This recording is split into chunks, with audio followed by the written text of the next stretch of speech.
Santi adalah seorang sultan yang... Bentar. Kita mulai dulu dari sini. Santiago Miraflores, atau kalau di Spanyol panggilannya Syahroni. Jalan kemana aja sesuka hati, nongkrong gak peduli waktu, dan bangun siang posisi setengah mabuk. Rasanya seperti mimpi sebagian besar pelaku tawuran pelajar. Terlihat indah rasanya hidup tanpa beban dan tanggung jawab. Hanya bangun, main, nongkrong, terus ulangi lagi. Tapi kalau kamu adalah seorang pria berumur 30++, tanpa pendidikan lanjut, kerja sebagai pembersih WC dan sedang diambang perceraian, rasanya ada yang harus kamu benerin dari hidupmu. Una cosita. Los baños están llenos, ¿verdad, chicas? Sí. ¿Te importaría vaciarlos? Ay, lu remenin gua.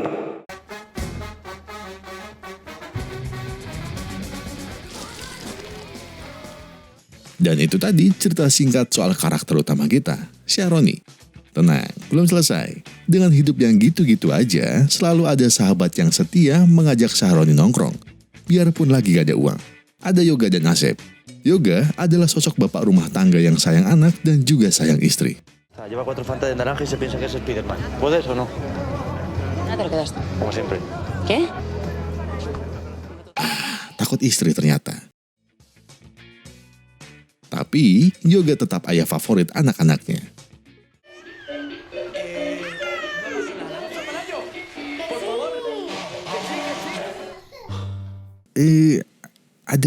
Ada baiknya kita nggak ikut campur urusan rumah tangga orang, oke? Mari kita ke Asep. Layaknya mas-mas kabupaten yang sok ganteng, begitu juga dengan Asep. Tak pernah sedikit pun dalam hidupnya dia merasa tidak ganteng.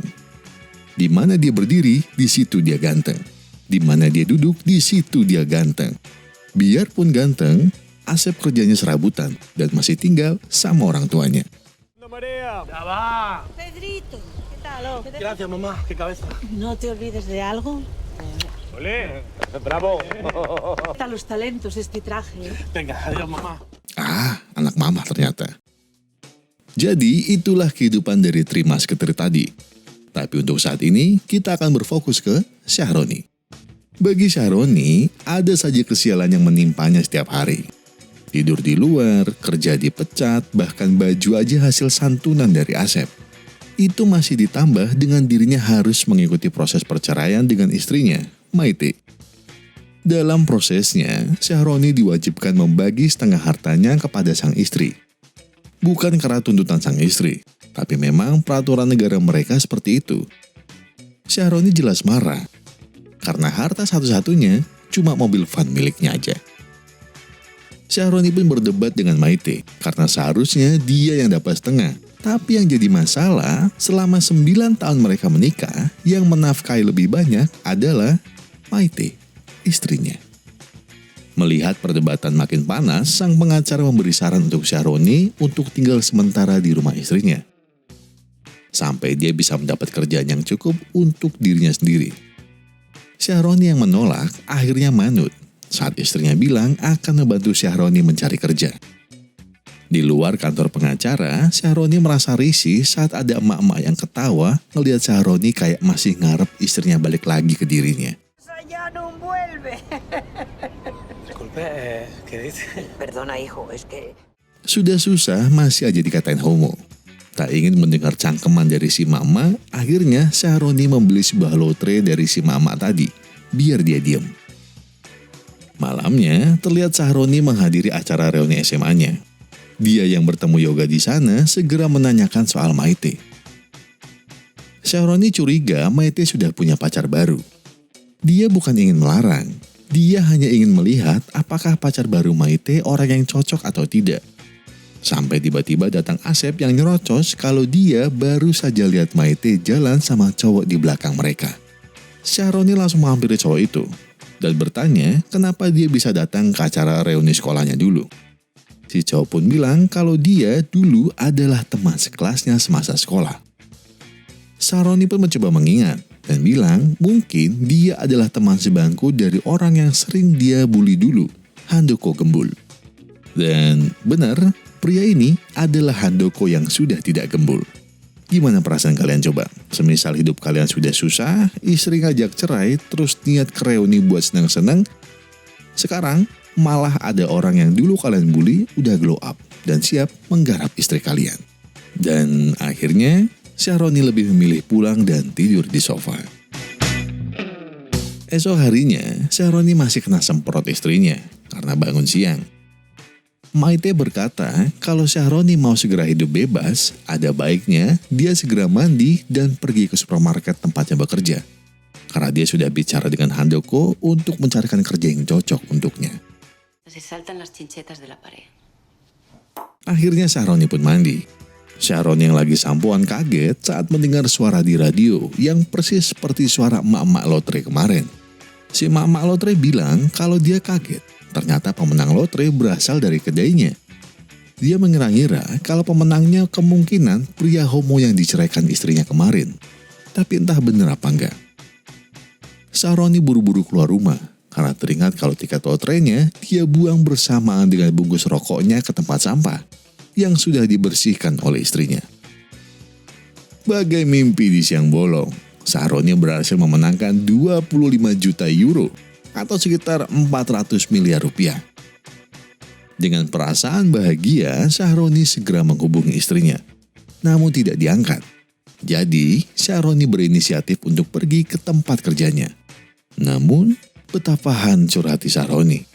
Harapannya untuk merajut ulang rumah tangganya bersama istrinya hancur di depan matanya sendiri.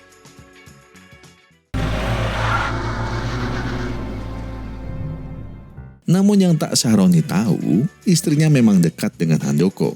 Tapi sebatas kenal saja, belum sampai menggarap sawah bersama. Syahroni pun memilih pergi ke bank untuk mencairkan uangnya. Tapi sepertinya pihak bank sudah tahu kalau Syahroni lah pemenangnya. Merasa ada yang aneh, Syahroni akhirnya kabur dari sana. Dalam lagu,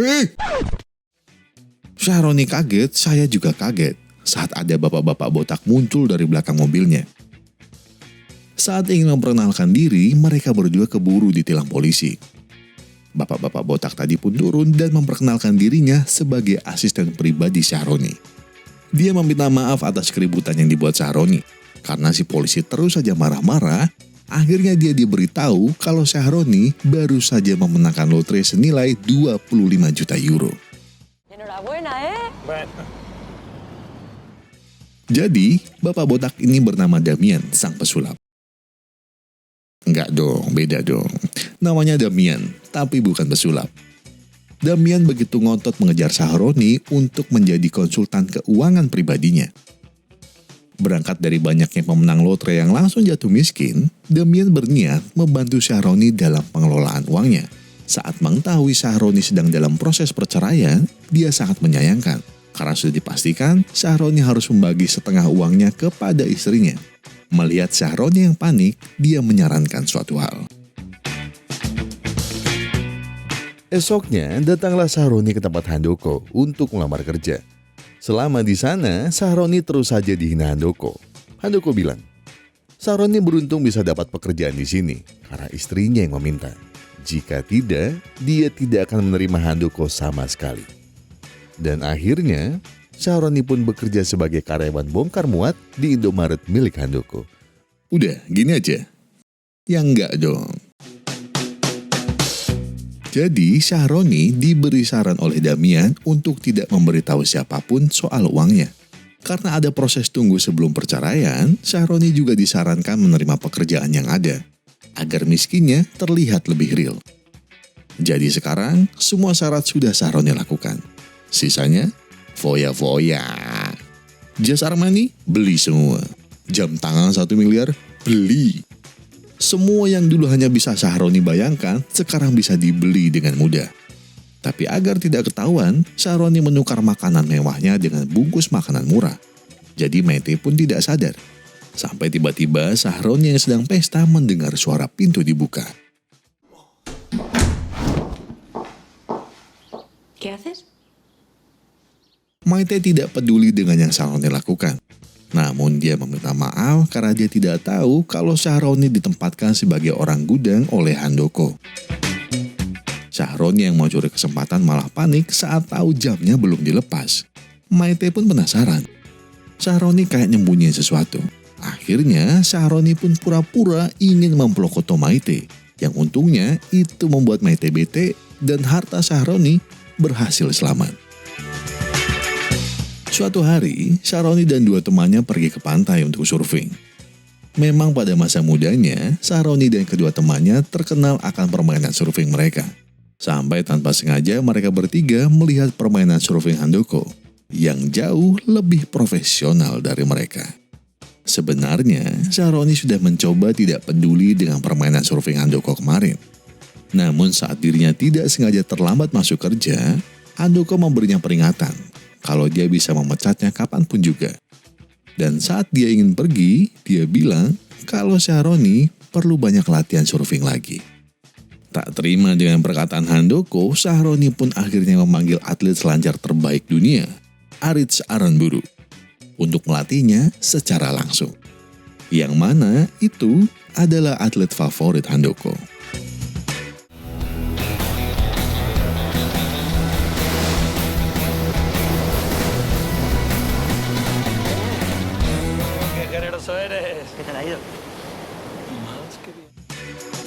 Biarpun semua bisa Syahroni beli, tapi bukan berarti hidupnya lancar. Pernah pada suatu malam, ibu dan ayah mertuanya datang. Tentu saja Syahroni bingung bagaimana harus bersikap. Karena ternyata mertuanya tidak diberitahu oleh istrinya sama sekali soal perceraian mereka. Di saat canggung itulah, ayah mertuanya melihat jam miliaran rupiah milik Syahroni. Karena panik, Syahroni pun bilang kalau itu hanya jam imitasi dan harganya nggak sampai 10 euro. Mendengar itu, si ayah mengeluarkan 20 euro dan bilang beliin satu, nanti kembalinya ambil aja. Baru selesai masalah jam tangan, sekarang Syahroni disudutkan dengan pertanyaan-pertanyaan mengenai pernikahan mereka. Belum lagi Maite yang mengomel karena melihat Syahroni malah bengong. Sampai akhirnya Syahroni meledak. Maite y yo nos estamos divorciando. Sí, mamá, lo siento.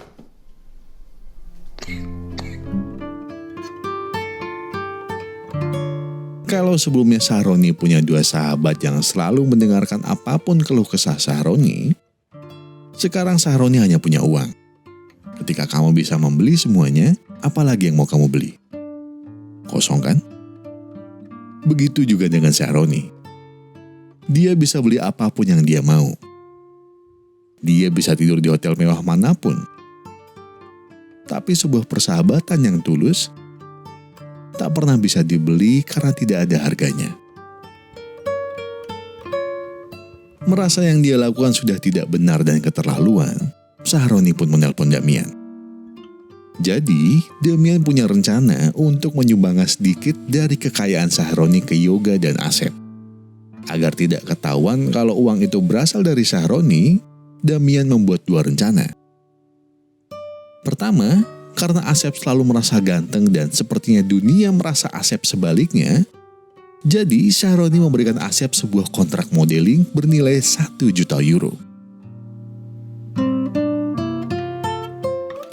Tenang, ini cuma model kacamata, jadi kita nggak bakal melihat susu Asep terbang liar di televisi. Nah, masalah kedua ada Yoga. Karena Yoga tidak ganteng dan takut istri, apa yang bisa Syahroni lakukan untuk membantu Yoga? Ya, lumayan kompleks kalau masalah Yoga emang. Karena Yoga seorang bapak rumah tangga, yang paling cocok didapatkan Yoga adalah sebuah warisan dari tantenya yang ternyata orang kaya. Sebenarnya, niatan Syahroni memberikan uangnya ke teman-temannya bukan agar dirinya bisa diterima lagi. Namun memangnya ingin membantu. Teman-temannya adalah orang yang selalu ada ketika Syahroni sedang terluka. Syahroni juga merasa teman-temannya adalah orang yang lebih bijak dalam menggunakan uang dibanding dirinya.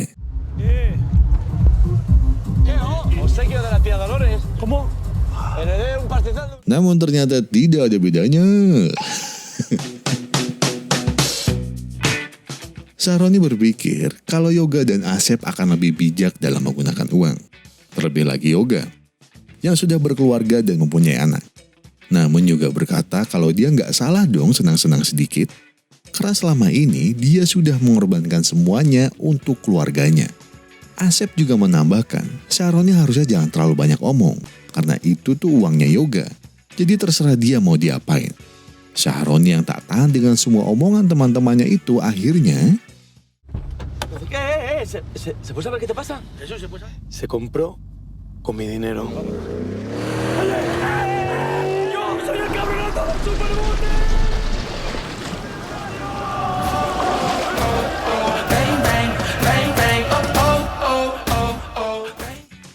Dasarnya, laki-laki memang manusia simpel. Yoga dan Asep tidak keberatan kalau Syahroni pernah berbohong soal tidak punya uang. Lagian kalau mereka menang lotre juga, mereka juga akan melakukan hal yang sama seperti Syahroni.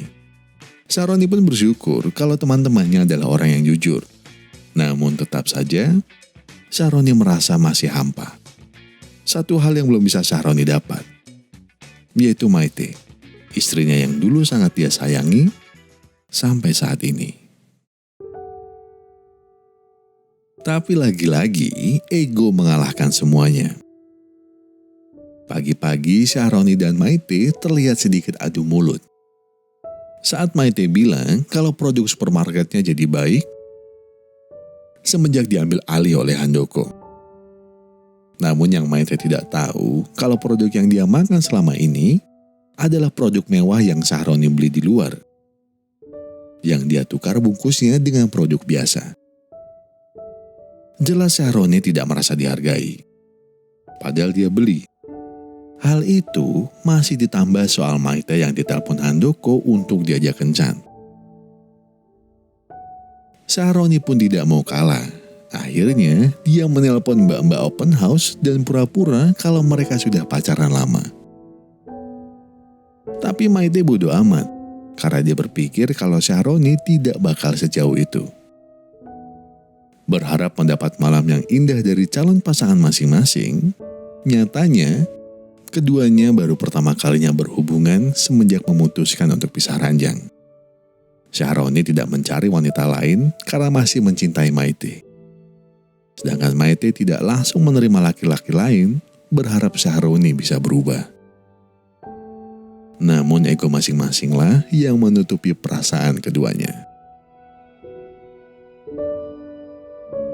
Maite coba mencurhatkan perasaan itu pada temannya. Tapi temannya bilang kalau Maite hanya menyia-nyiakan hidupnya. Kalau masih berharap dengan Syahroni. Sampai tiba-tiba dia mendapat telepon dari Handoko. Ternyata Handoko ingin mengumumkan soal penutupan supermarket. Tempat Maite dan Syahroni bekerja. Maite sebenarnya berharap dengan Handoko. Tapi Handoko bilang kalau dia sudah berusaha sebisanya dan penutupan adalah jalan paling logis agar kerugian tidak terlalu membengkak. Setelah Handoko pamit, Maite lah yang jadi sasaran amukan para pekerja yang tidak terima dengan pengumuman mendadak tersebut. Harusnya mereka mendapatkan pengumuman jauh-jauh hari, jadi mereka bisa mempersiapkan segala hal. Maite yang tidak bisa meredam emosi para pekerja, akhirnya hanya bisa meminta maaf. Melihat itu, Syahroni pun berinisiatif untuk menghibur Maite. Dengan cara, ¿Te gusta, eh?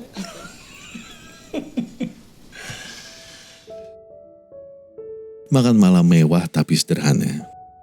Ternyata Syahroni sudah menyiapkan makanan khas restoran mewah. Rumahnya juga sudah dibersihkan oleh pelayan yang dia sewa dari Hotel Bintang 5. Jelas saja, semua yang dipersiapkan oleh Syahroni membuat Maite senang. Rasanya sudah lama sekali Maite tidak selepas ini. Setelah itu, Syahroni pun terdiam. Dia menatap dalam istrinya dan bilang, apa yang sebenarnya terjadi dengan kita? Apakah 9 tahun bersama tidak menjadikan kita apa-apa? Istrinya juga terdiam. Maite tahu kalau Syahroni sudah berusaha sebaik mungkin untuk membahagiakan dirinya. dengan segala hal yang dia bisa. Namun dunia tidak seindah yang mereka kira. Realitanya, Maite lah yang harus menafkahi beberapa tahun belakangan. Sedangkan Syahroni seperti tidak bergerak sama sekali. Namun yang Maite juga tidak tahu, Syahroni sudah berusaha sebaik mungkin. Dia melakukan semua hal yang dia bisa. Namun sama, semesta tak pernah berpihak kepadanya. Syahroni pun meminta maaf. Meminta maaf atas semua ego yang sudah dia kedepankan. Minta maaf atas semua hal yang sudah dia repotkan.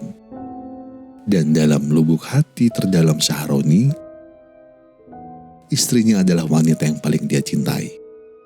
Dan wanita yang paling ingin dia bahagiakan. Akhirnya, Syahroni pun mengaku soal dirinya yang menang lotre. Raut wajah Maite berubah. Dia tidak percaya kalau Syahroni membohonginya. Alasan Maite mau menerima Syahroni kembali ke rumahnya adalah karena dia percaya dia bisa membantu Syahroni jika dirinya mau sedikit mengalah dengan egonya. Sama seperti Syahroni, dalam lubuk hatinya dia ingin Syahroni kembali. Maite marah karena Syahroni berpikir kalau dia ingin mengambil uangnya karena mereka akan segera bercerai. Padahal, Maite masih ingin mencobanya sekali lagi. Akhirnya, Maite pun meminta Syahroni pergi dari hadapannya. Kali ini, benar-benar pergi. Namun bukannya sedih, Syahroni malah mengadakan pesta dengan teman-temannya. Namun tiba-tiba Asep datang dan memperlihatkan iklan kacamata yang dia bintangi. Dia bilang kalau videonya viral. Tapi viralnya karena semua orang mengejek fisiknya Asep. Kali ini, Yoga juga tidak tertawa mendengarnya. Yoga bercerita, semenjak dia mendapatkan uang dari Syahroni, rumah tangganya tidak juga membaik. Justru dia dan istrinya berebut siapa yang lebih pantas mengurus harta itu, daripada mengurus anak-anak mereka.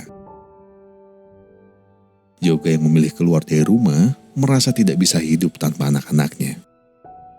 Asep menyalahkan Syahroni karena uangnya hanya menambah masalah hidup mereka saja. Dan malam itu pun Syahroni ditinggal oleh kedua sahabatnya. Dan esoknya Syahroni menghubungi Damian. Kali ini untuk terakhir kalinya. Tak berapa lama Maite terlihat sedang membongkar gudang tempat penyimpanan barang-barang Syahroni.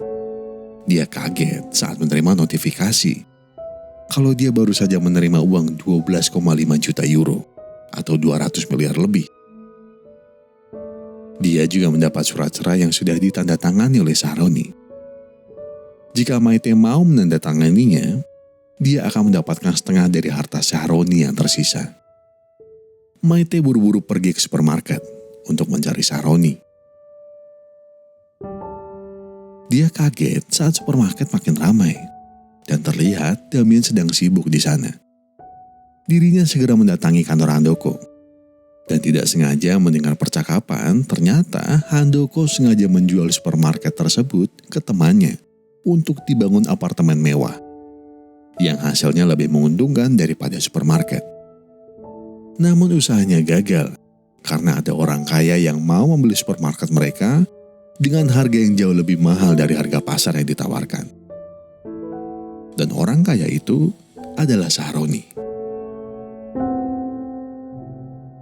Akhirnya Maite tahu kalau selama ini Handoko sudah membohonginya dan sengaja menjadikannya kambing hitam soal penjualan supermarket ini.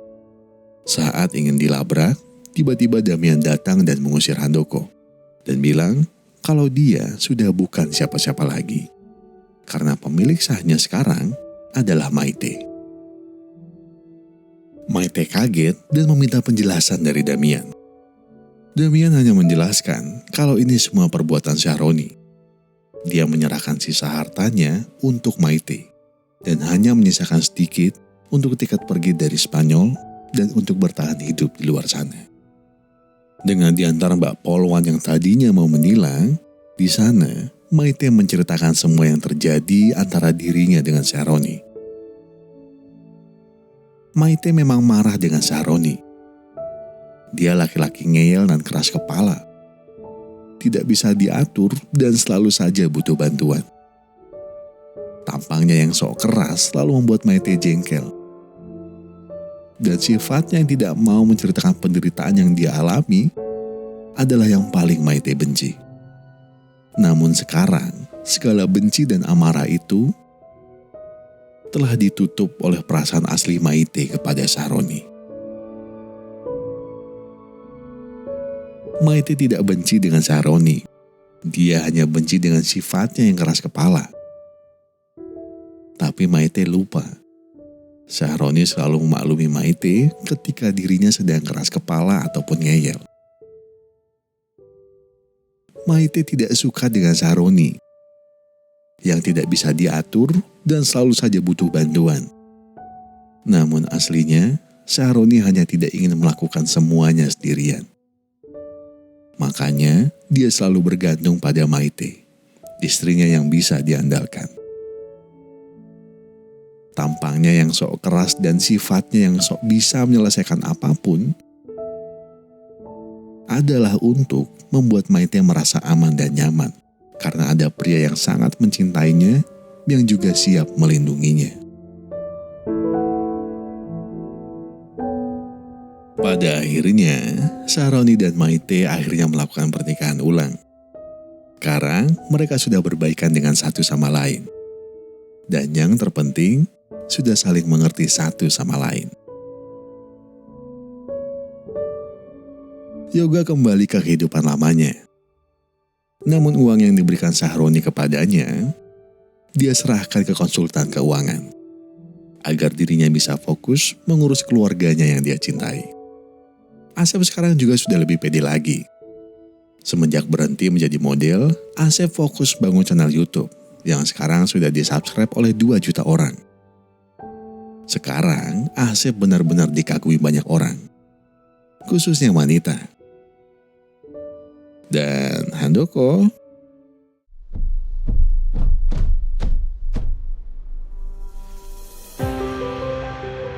kembali mengutip kata-kata Lek Bagong, rezeki itu sudah ada yang ngatur, dan kita nggak bakal tahu datangnya dari mana. Maka dari itu, selalu berbuat baiklah kepada siapapun yang kamu bisa bantu. Contohnya saya, bolehkah pinjam 100? Lek Bagong di, tak sliding dasi kok ini. Oke, jadi gini. Hidup bergelimang harta dan mampu beli barang-barang mewah mungkin menjadi keinginan sebagian besar orang.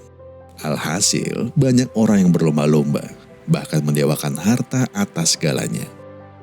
Tak sedikit yang beranggapan, tolak ukur kesuksesan seseorang adalah dengan memiliki banyak harta, kendaraan, rumah dan tanah, dan tentu saja uang menjadi barang berharga yang kerap menjadi simbol banyaknya kekayaan seseorang. Alhasil, banyak orang yang mati-matian dan seolah-olah berlomba dalam mencari harta. Padahal, kekayaan harta bukan segalanya. Ada sebagian orang yang mempunyai harta melimpah, justru hatinya miskin karena terlalu sibuk dan abai. Terlebih lagi, harta dan kekayaan yang dimiliki hanyalah titipan Tuhan. Dan hidup di dunia ini hanya sementara. Maka dari itu, harta yang melimpah berarti tanggung jawab yang besar. Percaya atau tidak, beberapa orang sangat miskin karena yang mereka punya hanyalah uang. Padahal dari punya banyak uang, kita tidak bisa mendapat banyak waktu. Jika kamu ingin merasa kaya, coba hitung hal-hal yang kamu tidak bisa beli dengan uang. Di luar sana, ada orang yang merasa lebih bahagia dengan harta yang lebih sedikit dari hartamu. Karena harta dan kekayaan bukanlah soal memiliki banyak harta, tapi bisa menikmati sepenuhnya harta yang dipunya. Dan juga, kekayaan bukanlah soal memiliki banyak harta, tapi memiliki sedikit keinginan. Karena bagi beberapa orang yang kurang beruntung, kekayaan sebanyak apapun tidak akan bisa membuatnya merasa damai sama sekali.